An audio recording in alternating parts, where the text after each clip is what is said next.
Hello everyone. It's been a little while since I talked to you all, isn't it? Well, I just had a short message for you today. While I was editing today's episode of the video blog, I couldn't help but notice that big white space behind Alex as he gave his presentation. So I thought, wouldn't it be cool if I chroma keyed that white screen and put in some drone shots so you could have something really cool and engaging to look at while you listen to this really neat presentation about values? So I decided to do that. And sometimes it didn't work perfectly, and admittedly it was a little bit finicky to figure out, but you know what? I think it looked pretty cool, and I was happy to do it. So enjoy today's video blog with drone footage. Every human being has a hierarchy of priorities and decision-making criteria through which they perceive through their sensory perceptions, and they act through their motor actions. This hierarchy of values is imprinted into the lower mind or the reptilian brain and is basically completely subconscious. We're essentially biologically driven to avoid pain and seek pleasure. Pleasure is associated with what gives life. So at our most primal level, when we become most emotional, when we have our most fundamental perceptions, we're basically boiling down life or our perceptions of life into scenarios of life or death. So when provoked in a way where we perceive someone else is challenging our values and we're perceiving them as being negative, we will literally want to kill them, right? Now, most of us have social constructs in place and whatever that prevent us from killing them.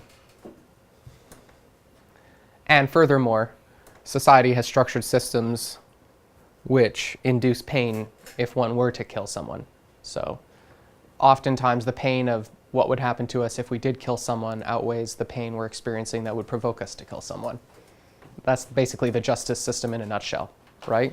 There's layers of that. You know, in a business, if you were to kill someone, you'd likely be reprimanded and then arrested. We will reprimand murder. This is not congruent with our value on investing in long-term vision. Yeah. Okay. Now, this is an oversimplification, but let's pretend that this whole thing right here is a computer. And let's call that computer the subconscious mind. Okay? We don't really get to see into the programming of it. We don't get to see to the hardware of it, right? We just sit down at the keyboard and we're presented with information. Basically, your sensory perceptions and your motor actions are both biological in nature, and they are the inputs and outputs of the computer. Ultimately, when I sit down at my desk and I go, okay, today's the day I'm going to solve some business problems, and I think about the opportunities and challenges in the business, I'm not actually seeing the data. I'm seeing the potential behavior trajectories that this computer is providing for me, right? It digests ass loads of information from the actuality of the universe. And when I sit down at my desk and I say, okay, what are my options? This supercomputer kind of just like spits out, it's like computing. Here's an option, here's an option, here's an option, right? And so like I'm sitting in my little command console and I basically have 3 big ass buttons like that cartoon Inside Out. Have you all seen that? You haven't seen Inside Out? Hudson would love it. Well, I'm waiting for Hudson to be able to enjoy it. Here's the first thing about values, which is that these values are essentially an infinitely long list of behavior types, right? Because a value is an expression of behavior and a perception of behavior. And everyone's list is just organized in a unique way, like strings of DNA. All of us have all of the values. We all have all values. It's just where in the hierarchy of our values they sit. There must be a balance and a conservation of build and destroy, which means what I stand for in this world, someone else is the antipole to that. There's people out there who are like, stop training people to find a mission and go do important shit. That's a waste of time.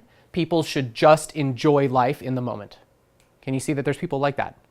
They're like, do not build a 30-year plan. Do not structure long-term goals. You're not in the moment, right?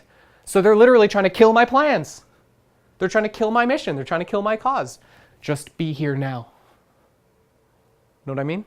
One, it's wise to learn to extract the truth of the hierarchy. And then it's wiser, in my opinion, which someone else disagrees with, it's wiser to then learn to program this hierarchy. Does that make sense? If we want to have control over our own life, control over our own behaviors, then we ultimately have to learn how to reprogram the computer, because the computer's in charge. It filters every option except the options it presents to us. And if the options we present to us are the options that govern our behavior, then that means essentially the input data comes into here, gets filtered, presented to here in terms of options. We select an option consciously. Arguably, we don't select it. We just get to kind of notice them, and then based on noticing them, ultimately we behave in a certain way.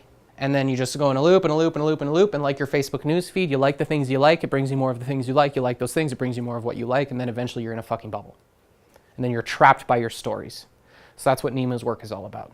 Is you go through that cycle enough times, then this becomes a persona, which is entirely driven by stories, which are built on the accumulation of evidence to support either a perceived pridefulness or victim nature, which are in themselves strategies for survival.